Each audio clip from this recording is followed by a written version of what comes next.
এই শহরটা দুর্গম শহর, তো আসলে গাড়ি ঘোড়ার ব্যবস্থা নাই। জি, চলাচল, স্কুল কলেজ মাদ্রাসা মসজিদ কিচ্ছু নাই। পড়াশোনা করবা, মানুষ হবা। হ্যাঁ, কেমন পারবা? তুমি ডাক্তার হবা।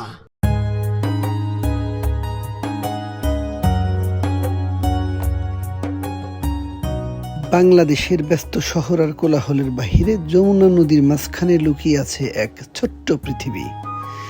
এখানে প্রতিদিন মানুষকে নদীর সাথে লড়াই করে বাঁচতে হয়। কখনো নদী তাদের জমি কেড়ে নেয়, আবার কখনো সেই নদী নতুন করে জীবন গড়ার সুযোগ সৃষ্টি করে দেয়। আজ আমরা চলে এসেছি সেই দুর্গম জায়গাটায়, যেখানে নেই শহরের আলো, নেই আধুনিকতার ছোঁয়া, তবু আছে মানুষের স্বপ্ন, সংগ্রাম আর বেঁচে থাকার এক অপরূপ গল্প। আজকে আমার ব্লগে কিন্তু আমার সঙ্গী আমার রতন ভাই। এই চর সম্পর্কে কিছু বলেন তো দেখি। এই শহরটা দুর্গম শহর, তো আসলে গাড়ি ঘোড়ার ব্যবস্থা নাই। জি, চলাচল, স্কুল কলেজ মাদ্রাসা মসজিদ কিচ্ছু নাই। মানুষ খুব কষ্ট করে, দুর্গম এলাকা। আর এইখানকার মানুষের কষ্টগুলো তুলে ধরার জন্য আজকে আমরা যাচ্ছি। কাকি কোন জায়গা থেকে গাছ কাটে নিয়ে আসলেন আপনি? গাঙের কান্দা চরে না? এত লাকড়ি কোথা থেকে নিয়ে আসলেন? মেলা দূর। আচ্ছা আচ্ছা, কি করবেন এগুলা? জাল দেওয়ার জন্য। জাল দেওয়ার জন্য? আচ্ছা আচ্ছা আচ্ছা। মাসি কয়জন গেছিলেন আপনারা? তিনজনই গেছে। অনেক লাকড়ি তো কুড়াই ফেলছেন।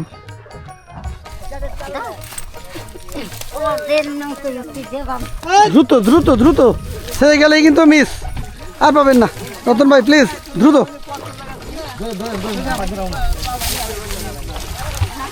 এই বন্ধুরা দেখছেন, হাটের বেলা শেষ হয়ে যাচ্ছে, যার কারণে অতি দ্রুত সবাই যার যার পুঁজি নিয়ে বাজারে যাচ্ছে। বন্ধুরা, এই যে চরের যে কন্ডিশন, ধীরে ধীরে বালু পার হয়ে হাঁটা খুব কষ্ট। অনেকটা বালু, আকাশে রোদ, নিচে গরম বালু, এর মধ্যেই ভিডিও করার জন্য আমরা চরে আসতেছি। দেখা যাচ্ছে কি অবস্থা। আসসালামু আলাইকুম, কেমন আছেন? আচ্ছা আচ্ছা, মাশাআল্লাহ।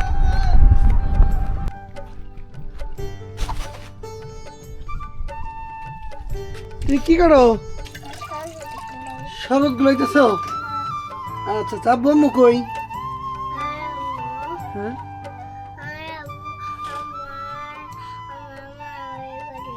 আচ্ছা আচ্ছা। এটা কি তোমার ঘর? এটা তোমার আম্মুর ঘর, তাই না? তোমার নাম কি? কি? তাকসিনা। আচ্ছা ঠিক, ভালো থেকো বাবা। হ্যাঁ, বড় হলে রোজা থাকবা। হ্যাঁ, তাই নাকি? তুমি তাহলে ইফতার করবা, এই যে শরবত না?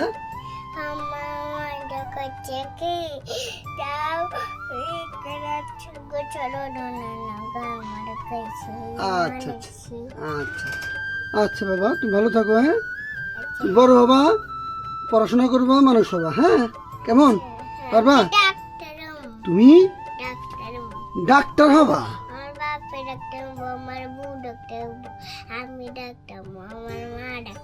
প্রিয় ভিউয়ার্স, কল্পনা করতে পারতেছি না যার স্বপ্ন ডাক্তার হওয়া, অথচ বসবাস করে চরে। তোমার মামা পুলিশ হয়েছে, তুমি ডাক্তার হবা। মাশাআল্লাহ মাশাআল্লাহ, আল্লাহ তোমাকে অনেক বড় করুক বাবা। দোয়া করি তুমি অনেক বড় ডাক্তার হও, পিএইচডি করবা, ডক্টরেট করবা হচ্ছে বাইরে থেকে, ইংল্যান্ডে থেকে, ঠিক আছে? বাবা, সেখান থেকে বড় ডাক্তার হয়ে মানুষকে কিন্তু ফ্রি চিকিৎসা করতে হবে, তাই না? এই যে তোমার যে বাড়ি দেখতেছি, অনেক কষ্ট করে তোমার আব্বা আম্মা চলে। নামাজ পড়বা, রোজা করবা। তুমি নামাজ পড়ো? আচ্ছা আচ্ছা, অনেক খুশি লাগলো বাবা। তোমাদের দেখছো না, তোমাদের বাড়ি ঘরের অবস্থা খুব খারাপ। কুশল বুনবো? তারপরে বড় ডাক্তার দেওয়া হয়েছিল, আমরা নিবে পারিনি। আমার মা ডরতে যায় না, হেঁটে গেছিল, সে গেছে, এসে গুলে পায় না। আচ্ছা আচ্ছা, ঠিক আছে। তো তুমি কি তাহলে ভালো থাকো বাবু। আমি এরপর আসলে তোমার কিছু লাগবে? তারপরে কোনো কিছু পছন্দ আছে?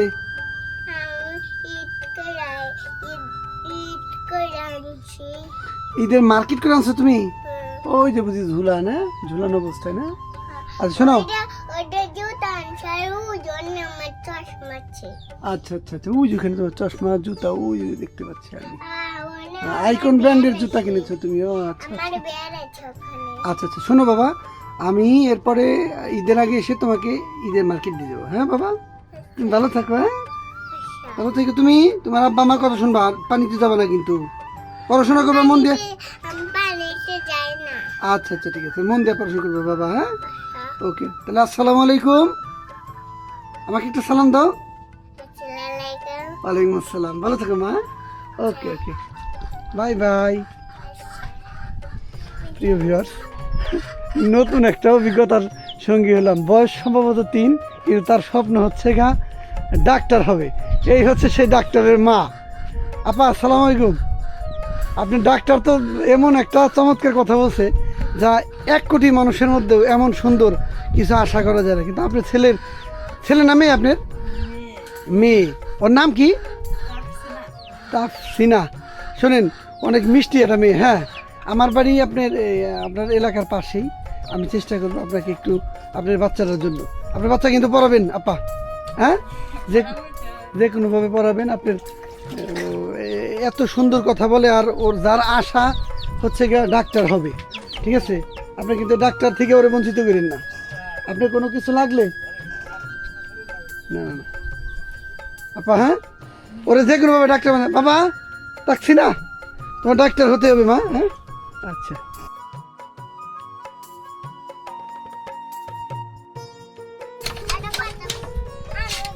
আসসালামু আলাইকুম আঙ্কেল। ওয়ালাইকুম সালাম। আপনি ভালো আছেন? মালিক ভালোই রাখছে। এই যে উত্তপ্ত রোদের মধ্যে এত সুন্দর এই দুর্গম চরে এত সুন্দর একটা ঘর তৈরি করছেন, সেই সাথে আমি চারপাশে যা দেখতে পাচ্ছি যে অসাধারণ কিছু করবেন অবশ্যই। প্রথমত হচ্ছে আপনি এখানে যে বিষয়টা শুরু করছেন, এই প্রজেক্টটা কি প্রজেক্ট? এই প্রজেক্টের মূলত যে মূল হোতা, জি মূল মালিক, জি ওনার নাম হচ্ছে আনোয়ার হোসেন স্বপন। জি, উনি বাংলাদেশ মানবাধিকারের চেয়ারম্যান। উনি এখানে আসছেন, এই প্রজেক্ট দাঁড় করাইতেছেন।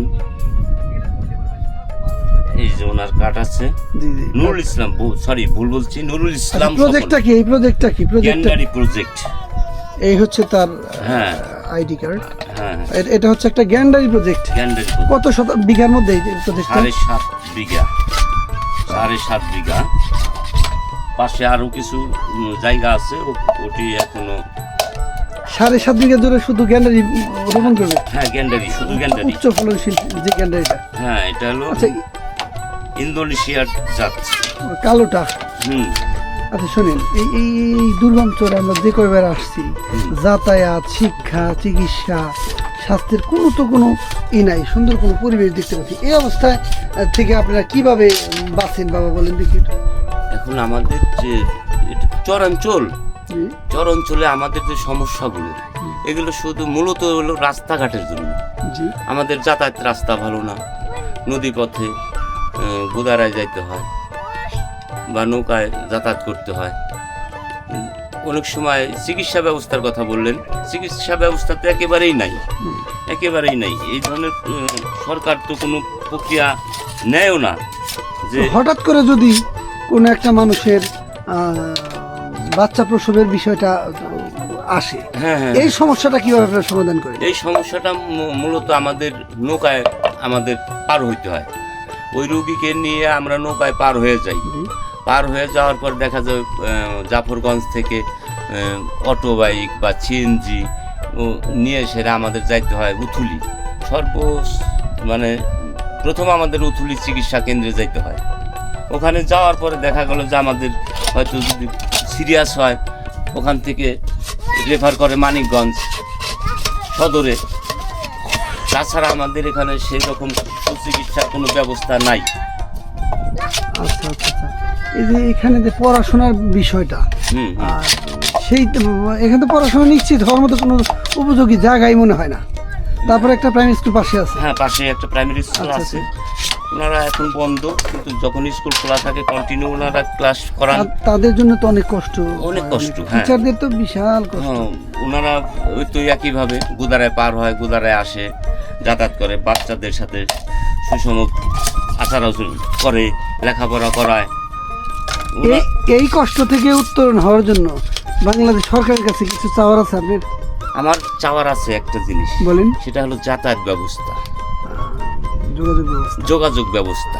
এই খারাপ অবস্থা থেকে আপনারা মুক্তি পাবেন। হ্যাঁ, মুক্তি পাওয়ার যে মূল বিষয়টা সেটা হলো যোগাযোগ ব্যবস্থা। যদি সে দয়া করে কোনো একটা পরিবেশ করে দেয় তাহলে আমাদের মুক্তি পাওয়া হ্যাঁ সম্ভব। মুক্তি পাওয়ার সম্ভাবনা আচ্ছা, আছে। অনেক গুরুত্বপূর্ণ, অনেক সুন্দর সুন্দর কথা বলেছেন। আপনাকে অশেষ ধন্যবাদ আপনাকে আমাকে একটু ধন্যবাদ। সময় দেওয়ার জন্য। আপনাকেও ধন্যবাদ। জি জি জি। ওকে, আসসালামু আলাইকুম। ওয়ালাইকুম সালাম। আচ্ছা, ভালো থাকেন। আবার আসবেন। আচ্ছা আচ্ছা আচ্ছা, ঠিক আছে ঠিক আছে। পিওর জৈব সার, হ্যাঁ, জি জি। গোবর গ্লাসে কোথা থেকে? এটা হানা হচ্ছে পাটুরিয়া থেকে। পাটুরিয়া থেকে। আচ্ছা আচ্ছা, ঠিক আছে ঠিক আছে। আচ্ছা, গেন্ডারির জন্য সবচেয়ে গুরুত্বপূর্ণ একটা সার, যেখানে রাসায়নিক সার ব্যবহার হবে না বলেই প্রিয় দর্শক বোঝা যাচ্ছে। এখানে শুধু গেন্ডারি রোপণ করার জন্য যে জৈব সার, সেই জৈব সার ইউজ করা হয়। কোথা থেকে আসলেন বাবাজি? আসলাম ওই গ্রাম থেকে, ওই গ্রামাগের উত্তরে।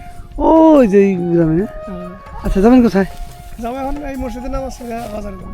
ও, মসজিদ আছে, আমরা না আছে আপনাদের সঙ্গী হবো ইনশাল্লাহ। আসেন তাহলে। আচ্ছা আচ্ছা আচ্ছা, ঠিক আছে, মাশাআল্লাহ। আগে দেখছিলাম নাকি আপনি? হ্যাঁ হ্যাঁ হ্যাঁ, এই চরে বসবাস করতে খারাপ লাগে না অনেক? চরে মানুষ চরে থাকতে থাকতে অভ্যাস। জীবনটাই কষ্টের। এই জায়গায় শান্তি লাগে। এখানে তো শিক্ষা, চিকিৎসা, স্বাস্থ্য এইটাই সব দিকেই সমস্যা, ঝুঁকি। তাছাড়া, হ্যাঁ, হ্যালো, কি অবস্থা? কি অবস্থা ভাই, তোমার কেমন আছো? ভালোই হ্যাঁ, ভালোই। না সরবা? এটা সমস্যা, হাড়ের সমস্যা। না, যাক, সমস্যা না, আল্লাহ দোয়া করি আল্লাহ সারাই ফেলবে।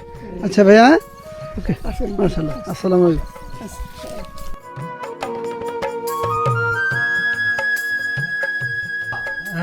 আসলে জুম্মার দিন তো সরবরে ঘুরছি, বুঝছেন, রোজা ছিলাম, এর জন্য নামাজ পড়ার জন্য আপনাকে এই মসজিদে আসলাম। তো কি অবস্থা, কেমন আছেন? ভালোই আছি। আসলে আমার মসজিদটা তো অস্থায়ী, অবস্থায় কিরকম বুঝি নেই। গরিব মানুষ আমরা, ধরেন মসজিদে মারামত করে ফেলতেছি, আপনার বসার জায়গা দিতে হবে। আপনাকে বসার জায়গায় দিতে হবে। না, ঠিক আছে, এই যে কাঁচা মাটি দেখতেছি, কাঁচা মাটি দেখতেছেন, এই কাঁচা মাটির মানে আমরা কোনো রকম নিজেরা করিয়া নামাজ পড়েন, নামাজ পড়ি, মসজিদে তৈরি করছে। ও নিজেরা টিনটন দিয়ে? হ্যাঁ, নিজেরা ঠিক- কোনো অনুদান আসে না? না, অনুদান আছে, চেয়ারম্যান, মেম্বার, পাইনি আর কি। এমনি এই যে শর্ট তো দেখতেছি না, এই যে শর্টও নাই, এই যে যে একটা বস্তা। শর্ট আছে, এই বস্তা কোনো রকম ভাবে আমরা চলতেছি। আজকে তো শুক্রবার, মসজিদের লোকজন এখন হয় না, হবে না, লোকজন হবে, লোকজন হয় এমন লোকজন হয়, আসলে বাড়ি নাই কেউ, সব বাইরে গেছে। বুঝতে পারছি। যাই হোক, সবসময় মানুষ নামাজ পড়ে তো, নামাজ হ্যাঁ, পড়ে। না, 5 ওয়াক্ত নামাজ পড়ে। 5 ওয়াক্ত নামাজ পড়ে। 5 ওয়াক্ত নামাজ। আর ইমামতি কে করে? এবং এই যে ওই ভাইজান না? ভালো আছেন আপনি? আপনি সবসময় থাকেন? আচ্ছা, এই অবস্থা কেন, মানে যে এটা শর্টও নাই, মাটির উপরে নামাজ পড়তে হয় যে? এখানে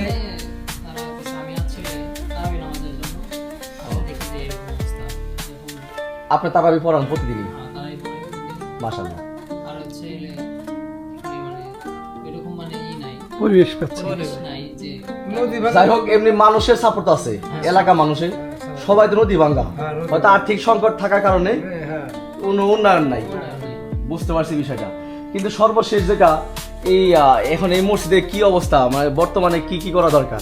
এটা পাকা করা দরকার। ধরুন এই 4 বছর বানিয়ে হয়তো ই করে মাঠের মধ্যে দিয়ে পাকা। আসলে কাকা, আমাদের তো ওইরকম কোনো সামর্থ্য নাই পাকা করার মতো। তারপরেও আপনি বলছেন রোজা রমজানের দিন যে বাংলাদেশে তো অনেকেই অনুদান হিসেবে এবং মসজিদে উন্নয়নের ক্ষেত্রে আল্লাহর ঘর তো এটা, এখানে দেওয়া তো সবাই সুন্নতের কাজ, যেই দিব তার জন্যই ভালো। ভালো, হ্যাঁ।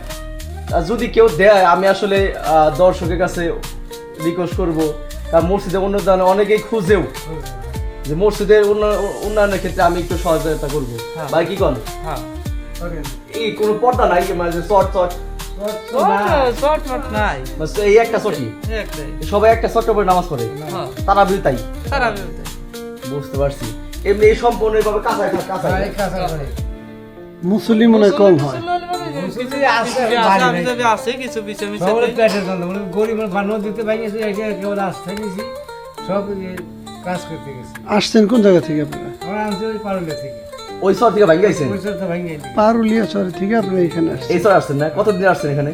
এই কত 1 বছর আগে কত 1.5 বুঝতে পারছি, 1-1.5 বছর, 1 থেকে 1.5 বছর। হ্যাঁ। মোর শিক্ষা তো বয়স 1 বছর মালিক, হ্যাঁ মসজিদে বসে 1 বছর। হ্যাঁ 18 বছর এইভাবেই চলতেছেন আপনারা? এইভাবে চলতেছে। এখানকার সবাই মুসলিম? হ্যাঁ বুঝতে পারছি।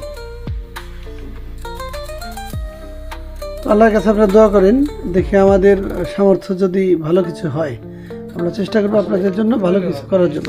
বিশেষ করে এই মসজিদটা মেরামত এবং চারপাশে পাকা সহ ভিতরের কিছু আসবাবপত্র এবং অন্যান্য যে জিনিসগুলো আমরা দেখতে পাচ্ছি যে একবারে কিছু নাই বললেই চলে, হ্যাঁ চাংটাও একবারে।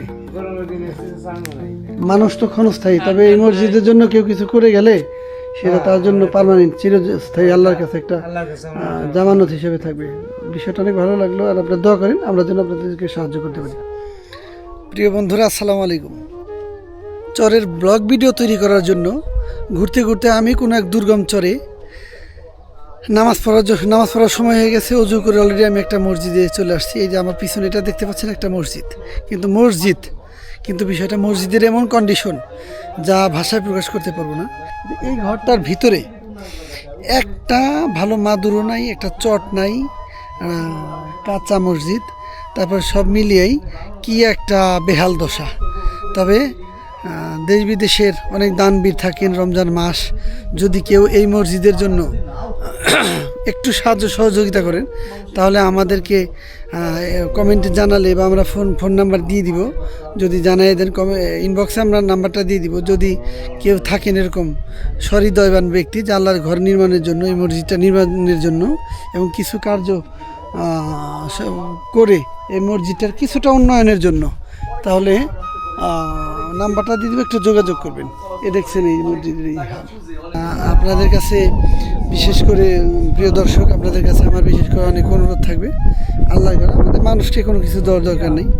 আল্লাহর ঘরের জন্য যদি কেউ সাহায্য সহযোগিতা করেন, নিজেরাই সে যদি দিবেন তাও পারেন, আর যদি বলেন যে আমাদের সাহায্য নেবেন, এখানে ইমাম সাহেব আছে, সভাপতি আছে, এরা খুব হত দরিদ্র গরিব মানুষ, এদেরকে আমি নাম্বার দিয়ে দেবো, এদের সাথে যোগাযোগ করতে পারবেন।